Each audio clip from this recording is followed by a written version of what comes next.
Okay, hi, it's been so long since I've seen you. I'm sitting on my best friend's couch because today I'm having such big feelings, and I just wrote a letter to my inner child because she needed a lot of healing. And for the past couple of days, she's been throwing tantrums, been crying a lot, all this kind of stuff that's been really hard to deal with for me. And then I of course start looking at my outward because I had no idea what was going on. It's like you have these big feelings, and then your inner child or whatever is never telling you exactly what's going on, what needs to happen. It's just saying, I'm not happy, I'm not this, I'm not. And then I start feeling that of, I'm not this in this relationship. And in my most recent relationship, I feel like I've been really hard to deal with because have been having these big feelings. Things have been changing, and I'm realizing that I have a really big wound of like loss and grief. So it's been really hard. And I'm also like on birth control for the first time in like 5 years, and I'm also on my period, and I feel gross, and I haven't been like moving my body as much, and it's just like there's so much change going on right now that I feel like it's not that, it's that I'm grasping just for that stability. Oh my god. I'm grasping for stability, and it is the wound of losses I can feel because I feel myself detaching from a lot of situations that, like, okay, so for instance, my partner has started playing video games in front of me for the first time, and he's not used to it because his ex, like, that never happened, right? I'm like, do whatever you want. I think independence is so important, but I'm still trying to figure out interdependence, so we're not two very extremely independent people. And then it's like I need this like little balance of like when we come together, and I feel like I'm scared that won't happen because like when I see him playing video games and not doing the laundry like I asked him to do, it's a sense of loss that he cares about me and that he wants to show me that he cares about me, basically, and that I'm important to him. So that's what I'm losing right now in my sense of self. And it's been really hard. It's been really hard to heal that part of me because I can't change anything that he's doing to make me feel better. Otherwise, I'm just gonna completely wipe out the relationship. Like that's what he wants to do. That's his passion. Why should, and he's very, very kind. It's not like he's doing it and then being like, leave me alone. He's being really nice. And I'm just over here in fucking sweats crying. It's like, I feel really unattractive. Oh my god. I don't know if I can post this video with me crying because it's just crazy. It's like trigger warning and everything. But this is like my sense of diary, and yeah, I hold on to a lot of things in my brain, and I've been journaling and I've been reading and I've been like listening to videos and everything, and there's always that sense of like judgment, and that resistance is the amount of judgment that I give to my thoughts. And I've noticed that I have a lot, and that's really hard because I get scared that I'm not going to be able to give it up, or it's going to consume me, or this. But I think that once I acknowledge it and I take accountability for it, the accountability is the really hard part for me right now, of that. And yeah, so I'm very emotional, but I did journal a lot, and I've been reading and trying to cultivate empathy for myself. And that's like that was where I got turned around from my rampage of anger towards this person for doing my feelings. So what I acknowledge is my feelings were not proportional to the happening this morning of he got up late and then he did X, Y, and Z, and then I go back and I think about those things and I'm like, well, they actually made me feel this way. And then I started like having these like little breadcrumbs of like what he would do to make it explode and be like, this isn't gonna work, he's gonna do this, he's gonna do that, and then I'm not gonna be happy. And I've been giving away my joy so much this past week, and that I'm wondering if relationships are even worth it. And I'm like, I'm better off alone. And he's like the greatest person, and I think why I'm so scared is because I've never had anybody like be so kind and generous, like, and not just like take me for granted. And so I think that's what I'm really scared of, is because it's like such a new experience. And I'm just growing. I'm just evolving. And I'm trying really hard, and I just want things to work, and I try to make every day emotional, or I try to put a feeling or a sentiment on everything, and that's what's really been getting in my way lately. And I can acknowledge it right now. I just can't hold myself accountable and be like, stop doing that. Stop doing that.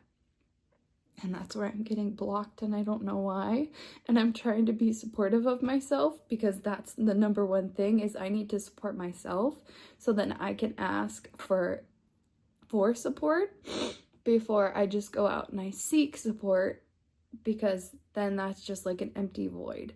Yeah, so the wound of loss is not a fun thing. I had it in the past when there was a lot of like moving around, there was divorce of my parents, and then we stopped, like, my brother and I's communication like completely stopped one day because my mom like moved back to Washington. So that was hard, because I didn't feel like I had like we were all just grieving, and we were all going through the situation together. And then it's like just all these different things. Everybody was trying their hardest, so I'm not blaming anything or saying that I had it really rough. I just don't think that I fully understood the situation that was going on, and of like my internal stuff, because like I miss my brother a lot, and I had a lot taken away from me, it felt like. And I don't remember like talking to anybody about that. And in that time, how I kind of saw people coping with that situation was through fighting and being really critical of each other. And I think that I've been super duper critical of my partner recently, of like his actions, and I haven't been looking for the good things, because looking for the good things and being really appreciative of like, well, he actually brings this to my day-to-day life, and he does this, is a lot more helpful than just staying in your like little bubble of anxiousness. So when I start having like episodes like this, I started being kind of suicidal last week, and then I had a talk with him, but it was a talk about something else. It was about a friend, but I kind of like placed blame on the friend situation, and then I couldn't, the problem is I can't fully talk about my emotions without feeling like shame.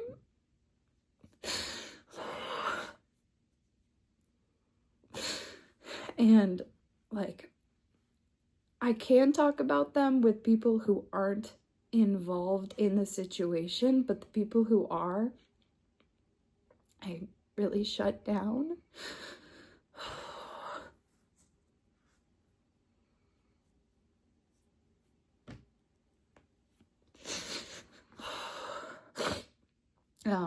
So what I did is I was walking and everything, and I started just getting in my head. And so I went back after my walk, and he was getting ready to go to work, and he hadn't folded the laundry like I asked him today. And I was just like, fuck it, like I'm gonna go spend the night at my friend's house because I'm really overwhelmed, and he disappointed me a lot.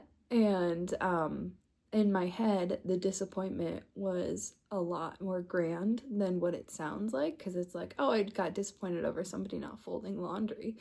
But it's a lot more than that, I think, because like I said, it's like more of an act of like listening to my needs and me feeling like heard. And if I had phrased it like that and been like, I really like it when you do this because it makes me feel this way, can you please like prioritize that? If I had said that, so I have communication barriers.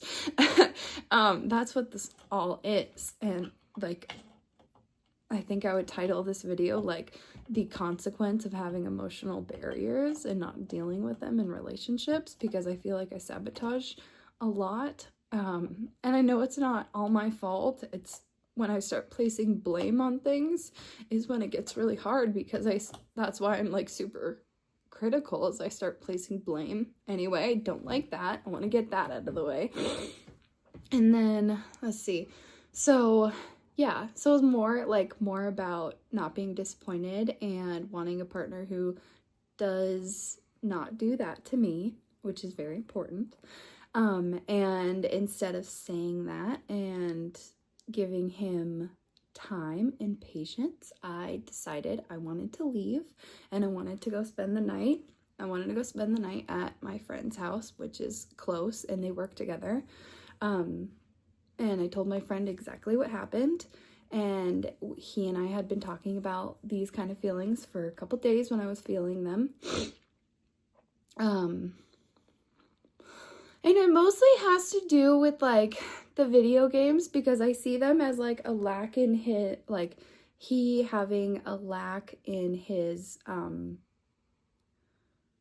not importance, but like interest in me. And that's what I see it as. But I'm really happy that he's doing what he wants, because I think that's awesome. He's being creative, he's being adventurous. Like, I want him to feel that way. So I don't know why I see it as a lack of interest. And I've talked to him about it, and he's like, no, there's no way that there could be a lack of interest in you. Like, I love you, and we're at that point, and it's really sweet. And I can't, I think the part of me that's unhealed won't let me hear what he has to say to me. So that's why writing, looking my inner child dead in the eye and being like, I'm here for you, I have the safe space for you to feel you were so important, you were so brave. I will never lose my importance in my inner child, and I want to get that through her head, because I feel like that will clear up all of my solutions, or all of my problems, and make them solutions. I will see the importance of every moment. I will see like the juice of every moment if I'm able to heal my inner child. And that's what I think that's when I stepped away from him and went to my friend's house. That was my decision of, I'm going to spend this time trying to heal that part of myself. That is the key, like, little thing. So I did that. I'm still doing that with you. Thank you for holding this space for me. I am not as emotional right now because I can feel that my inner child's healing is really important to me. So I got that through my head. And I think everything else, like his stuff and his feelings, he can take care of. I am not responsible for them. I'm not responsible for his attractiveness to me. I'm more about I'm in my like feminine energy or whatever. If I'm just taking care of myself and I'm happy and I am feeling sexy and I'm feeling like I'm taking care of myself, that's when I'm most attractive. And there's kind of an undeniable, like, he's attracted to me all the time, but I mean, look at my fucking hair. Like, who would be attracted to this? I did my nails, but it's like, I don't know. So I think my self-esteem really took a big beating, and this has really helped me a lot. I feel like I just went off on tangents. I feel like I'm more of an overcompensating partner in the wound of loss. If you read The Inner Work of Relationships, because I detach, I act like I'm the stoic person that doesn't feel anything when actually I feel a lot, and I'm just scared to talk about how I'm feeling. And I'm always scared that I'm going to screw something up and that my relationship is never going to be the same and everything. And I think that's a big fear of mine. But as long as like I'm happy and I'm getting through and I'm evolving, and that's what matters to me. And his reaction, his choice of anything is not my responsibility. I have to get that through my head, because that's a big factor of self-esteem, is you can only control yourself, and anything else is not out of your control. It's not about you. So I have to deal with that today. And somehow it's really hard to get things through my head sometimes. That I know I need to get these things. I know I need to be accountable. I know I need to take what I'm reading. Like, I'll read a whole passage and I'll be like, that was really important to me, but I have no idea what that even said. But I know like key words in there, and I just can't like comprehend it, because I feel like that's my ego's way of like shutting down and being like, nope, we can't get out of this box, and that's out of our box right now. And so that limitation that I put on myself, like I can see that in my mind, and that really, like, it scares me. But at the same time, like, me seeing that and acknowledging it is actually like a really big deal. So yes, I actually feel much, much lighter that I was able to talk about this. And I think some things going forward in the future that I'm going to do, in the next coming days, whenever I feel this kind of wound coming up and this unhealedness, is I'm really going to step back and try to look at my inner being and be like, this is a sign that she's talking to me, and she needs to feel important and like there's something in the environment that is not letting her feel totally seen, or X, Y, and Z. So I'm going to try to talk with her. And it's really hard to talk to somebody when they don't have a voice. So, if you know what I mean. But, yeah,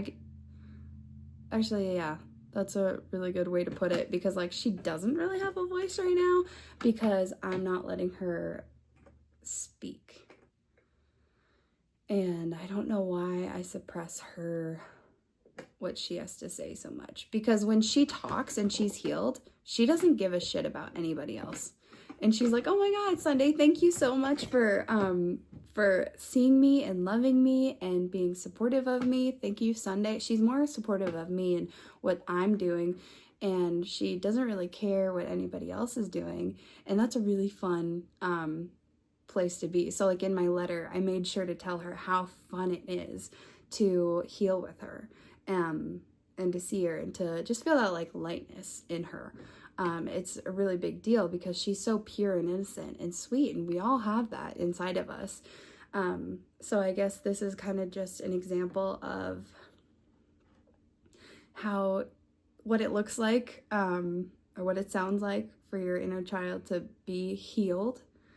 And I really have to go through and see what my limiting beliefs are with every situation that's triggering me, and kind of hit the decline button on all of them with her, and make sure that she knows that these are declined for a reason, because she is valuable, she is important, she's the most important thing to me.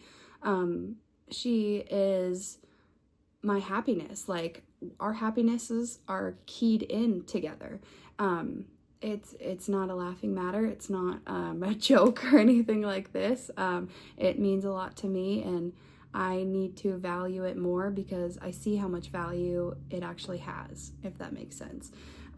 Seeing her happy makes me value it even more, and seeing the effect that healing your inner child can do to get you out of a certain mindset, it's a really big importance, and I hope that I value it more on a day-to-day basis and start living to be the person that really values that as well. That's what I want for my future. So yeah, I think this was a great video. Thank you for watching me cry. I feel a lot better. I'm also in a really good relationship. I hope you know, it's just I have a lot of communication barriers and a lot of expectations and assumptions, and it's really hard to work on if you're not doing it, if you're not doing the work. So it's a hard thing to live with because you tend to isolate yourself, and then you're like, oh, this isolation is actually good for me because I'm not feeling sad or I'm not feeling this. But it's like, at the end of the day, I do know that if I walk away from a relationship that seems hard because he didn't put his laundry away, that's more stunted. That makes me more stunted than it does make me happy. So I'm realizing that every relationship is easily fixable. We all have the capabilities to fix them, to be happy, to live in this outstanding joy that relationships bring, and they should bring. Relationships aren't supposed to be hard. I think just humans intrinsically make them hard because of a lot of trauma that we've experienced that we might not have processed properly, and we still hold on to them. And there's no blame, nothing. It's just a human trait that happens. But I very much encourage you, the viewer, to not be imprisoned by the power of past traumas, and not be blind to the fact that they will kind of always follow you because they're part of you. They're important to you for a reason. It's a learning lesson. We're all here built with all of our tools. All of our tools that we absolutely need are within us. We just have to kind of search and let them appear, and it's not hard. Nobody can ever be stripped of any of those tools. You always have them. You just might have to work around them a little bit more, put more time into this one, or maybe you find them really easily and you're like, whoa, this can't be this easy. Well, I just have so much hope, and I just have inspiration for any of the viewers out there who know what I'm talking about and are doing that, because then it gives a lot of inspiration to me anyway. So I'm sorry, I'm just really happy. I can't believe I hope you saw that kind of mood switch with, like, we started off really rocky with me crying and everything, talking about the situation, talking to you about like where my downfalls are. I have recognized the wound that I'm talking about as loss because of the detachment, because of the fear, because of the clinginess of these expectations that I speak about, and because of like the memories that have been brought up. So that's easily identifiable to me. So yeah, I have my little support dog here with me. She's very sweet. And I'm gonna go have a great day, continue reading, and I might text a few people, but I have like a lot of anxiety about that right now. So I'm trying to let that go and trying to have a really clear mindset right now. And that is my responsibility for today. So I wish you guys all the happiness in the world, all the best. Thank you for being here. I really appreciate you. Hopefully the next video will come out soon because it's been a while since we've talked. I do want to do more of a video on my research on the wound of loss, which actually was my next video, but I got sidetracked because I met a boy, and this is the one that I'm telling you about. And we started a relationship kind of 24 hours after, not even 24 hours, like 12 hours after meeting each other, because we were just like, wow, we have a lot of values. We really like each other. We have similar backgrounds with, like, we have trauma, but we're working on them. So I thought that was really attractive. We're physically attracted to each other. Yeah, so it just seems like too good to be true. But I was really happy in the very beginning because we were both like infatuated with each other, and that's, I think, what I really fell in love with, is that he brought that out in me. And then now I'm like, we're in the honeymoon phase, and he really wants to be very comfortable, and he is really comfortable with me. He's like, I can do X, Y, and Z, and I don't want you to ever leave, and all this kind of stuff. And I was like, well, I really have to lay down the line that, like, it's important to me when I just need to learn how to, like, talk to him to get to, I need to learn how to ask for things in the relationship, and not this, because, like, I don't want to have to ask for him to make plans with me and stick with them. And but yeah, so I go, like, through this cycle of, like, what do I need to be happy? And honestly, I just need to, like, let life ebb and flow. That's what the bottom line is for this lesson.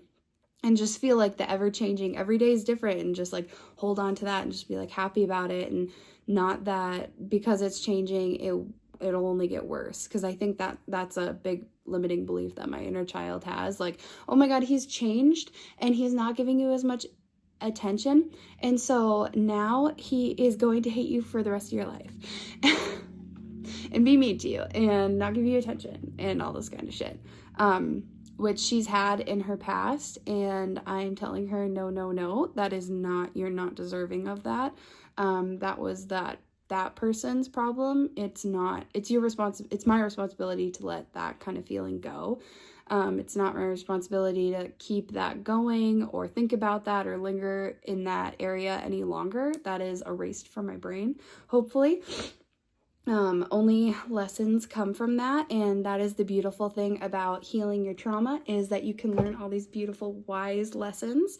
So I also hope that you learned some things about that through my videos, and just keep an upbeat mindset, because you're also beautiful, and you're also deserving and worthy of all the love that you could ever think of in this world. And I think to unlock it, you just have to kind of present and be that person that you want to be loved. So I wish you guys the best. I love you so much. Have a great day.